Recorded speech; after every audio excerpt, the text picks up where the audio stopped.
નમસ્કાર. વડિયાના વાવડમાં આપનું હાર્દિક સ્વાગત છે. અમરેલી જિલ્લા ભાજપના પીઢ આગેવાન ડૉક્ટર ભરત કાનાબાર દ્વારા સોશિયલ મીડિયા પ્લેટફોર્મ એક્સ પર એક પોસ્ટ મૂકવામાં આવી છે. અમરેલીના યુવાનોની ચિંતા કરતી એક પોસ્ટ સોશિયલ મીડિયા પર મૂકવામાં આવી છે. સામાજિક ચિંતા એમાં પ્રગટ કરવામાં આવી છે.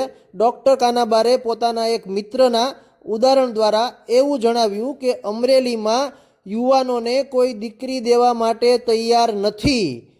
અમરેલીના યુવાનોની ચિંતા કરતી સામાજિક પોસ્ટ ડૉક્ટર ભરત કાનાબાર દ્વારા સોશિયલ મીડિયા પ્લેટફોર્મ એક્સ પર મૂકવામાં આવી છે અને તેમાં અમરેલીના યુવાનોની ચિંતા કરવામાં આવી છે અને કહેવામાં આવ્યું છે કે અમરેલીમાં કોઈ દીકરી દેવા તૈયાર નથી, ત્યારે અમરેલીના લોકો સ્થળાંતર કરી રહ્યા છે.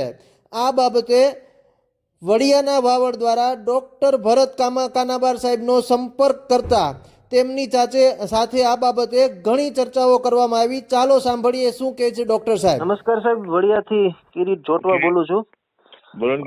સાહેબ, આપણે એક વડિયાના વાવડ કરીને એક સોશિયલ મીડિયા પ્લેટફોર્મ ચાલુ કર્યું છે અને ના એટલે પછી એમાં આપણે સમગ્ર જિલ્લાને લઈએ છીએ, પણ વડિયાની ઉપર ખાસ ફોકસ કરીએ છીએ અમે, વડિયા કુકવાવ તાલુકા ઉપર. હવે સાહેબ, એક તમારું એક ટ્વીટ હતું કાલે કે પેલું લગ્ન, હા એટલે એ જાતિ પ્રમાણ ઉપર હોય એવું મને લાગ્યું.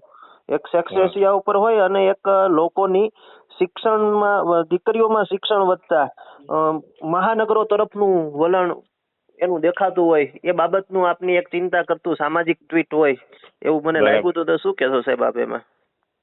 એમાં એવું હતું કિરીટભાઈ કે આ પ્રશ્ન અમરેલીમાં મારી પાસે આવ્યો એટલે મેં વાત મૂકી, હાઈલાઈટ કરી. પણ અમુક કાસ્ટ માટે અત્યારે આ પ્રશ્ન વધારે તીવ્ર છે. હા, ચોક્કસ. સવર્ણ જ્ઞાતિમાં મારા મતે એમાં વધારે પ્રશ્ન છે. એમાં વધારે પ્રશ્ન. દાખલા તરીકે અમુક જ્ઞાતિઓમાં દીકરીઓ અમરેલીમાં આવવા જ નથી માંગતી, મોટા શહેરોની. પછી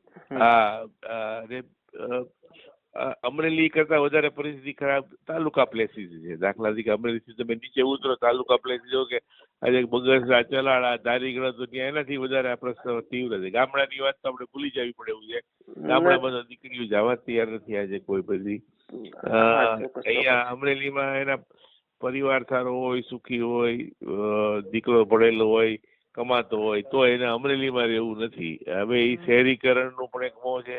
શહેરમાં બધી એમ્યુનિટી ને જે એન્ટરટેનમેન્ટ ના સાધનો એનો શહેરની ફાસ્ટ લાઈફ જીવી હોય જેને આપણે કહીએ, એને કારણે આ પરિસ્થિતિનું નિર્માણ થયું છે. અને બીજું કિરીટભાઈ હું માનું છું, અમરે પછી અમે લેખા પછી તો મને કેટલા બધા લોકો જુનાગઢ થી ફોન આવ્યા, સુરેન્દ્રનગર થી ફોન આવ્યા કે સાહેબ આ તમારી જે પરિસ્થિતિ અમારી છે. જુનાગઢ તો અમરેલી કેવડું મોટું છે દાખલા તરીકે. એમાં એક વસ્તુ એવી પણ છે કે છેલ્લી તમે જે છેલ્લા અત્યારના કરંટ ડેટા જોઈએ ને, તો જે જાતિ પ્રમાણ છે, સેક્સ રેશિયો, એની અંદર એમાં ગુજરાત ઘણું પાછળ ધકેલાણું છે. તો આવનારા સમયની અંદર એ ખૂબ મોટી સમસ્યા બનવાની છે. એ ઇસ્યુ તો ખરો જ કે આપણે ઇમ્બેલેન્સ જે દીકરી દીકરા વચ્ચેનું, એ તો એ ઇસ્યુ ખરો જ. પણ હારે અમરેલી જેવડા જે સિટીઝ છે ને, અમરેલી સાઈઝ ના અથવા અમરેલી થોડા નાના, જેને આપણે કહેવાય, એ બધા મથકોમાં આ જ ઇસ્યુ છે. સુરેન્દ્રનગર અંદર મોટું છે જિલ્લાની, અમરેલી જે મુખ્ય મથક. જુનાગઢ તો કેવડું મોટું છે. તો જુનાગઢ હમણાં મારા મિત્ર એકાદ કલાક પહેલા મારી અમારે આટલી જ મોટી સમસ્યા છે. એટલે દીકરીઓ જુનાગઢમાં આવતી નથી. દાખલા તરીકે એવડા સેન્ટરો છે જે કેવાય, એમાં અમરેલી થી નાના સેન્ટરો ની વાત તો જવા જ દે, એમાં તો બહુ અઘરું છે ચોક્કસ. પણ આ જે ટ્રેન્ડ છે એ જોતા ચોક્કસ. અને અમરેલીની બાબતમાં એક એવું પણ ખરું કે છેલ્લા 10 વર્ષથી હું ધારું છું, અત્યારે છેલ્લા 3 વર્ષથી ભારતીય જનતા પાર્ટીનું શાસન છે, ધારાસભ્ય કૌશિકભાઈ છે. એની પેલા 10 વર્ષ સુધી આપણે સત્તાની સામે આપણો જિલ્લો હતો, છેલ્લા 2 ટર્મથી. તો એમાં કે સત્તા વિરોધી હોવાને કારણે વિકાસ રૂંધાણો હોય એવું આપ માનો છો? એવું તો છે, પણ એ તો છે ને કે અમરેલીના જે આપણે જે એને માટે વિકાસ કરવા માટે, હવે તો આપણું અમરેલી તો તમે બે અમરેલી છે એટલે ખબર છે કે આપણું એગ્રીકલ્ચર ડિપેન્ડન્ટ આખો જિલ્લો છે. એટલે હવે એગ્રીકલ્ચર સિવાયના રસ્તાઓ તો જ રોજગારી વધે. એગ્રીકલ્ચર જમીન નવી પેઢી આગળ વધતી જાય જમીનના ભાગલા થતા જાય, નાની જમીનમાં બધા કુટુંબના દીકરાઓ તો પોસાય નહીં, વાયુ ભાગ પડે એટલે લોકોને બહાર માઇગ્રેટ થવું પડ્યું. હવે એને સપોર્ટ કરવા પડે સર્વિસ સેક્ટર અને ઇન્ડસ્ટ્રી, પણ આ બે આપતા નથી. એના કારણો ભૌગોલિક પણ છે, એ બધી ઘણી અનુકૂળતાઓ છે નહીં. એટલે 30-40 વર્ષમાં જે વિકાસની હરણફાળ ગુજરાતમાં ખૂબ જ વિકાસ છે, આપણે જોઈએ છે બધા, પણ અમરેલી દોડમાં રહી ગયું છે. અમરેલીની હારોહારના જે જિલ્લાઓ હતા એ ક્યાંય પહોંચી ગયા. હા ના ચોક્કસ. અમરેલી પણ એવું થયું. અને બીજું ખાસ એક મેં થોડા દિવસ પહેલા એક પ્રેસ આઉટ કર્યું હતું વડિયાથી, મોટા ભાગના સમાચાર પત્રોમાં, કે વિકાસ જંગતું વડિયા. અને એમાં મેં એક ઉલ્લેખ કર્યો હતો કે એક સમયે વડિયા છે એ સિંગદાણાનું હબ હતું, સિંગદાણા ઉદ્યોગનું. આજે વડિયાની અંદર એક પણ ઇન્ડસ્ટ્રી જ નથી ને વડિયાના દર મહિને 2 થી 3 ફેમિલી વડિયામાંથી સ્થળાંતરિત થાય છે શહેરોની અંદર રોજગારી અર્થે. બરાબર. તો આવનારા સમયમાં સાહેબ આપ શું કહેશો? સરકારને આપણે વિનંતી કરીએ સાથે મળીને કે કોઈ વડિયા અને અમરેલી જિલ્લામાં ઇન્ડસ્ટ્રીયલ ડેવલપમેન્ટ થાય તો આ સમસ્યા દૂર થઈ શકે.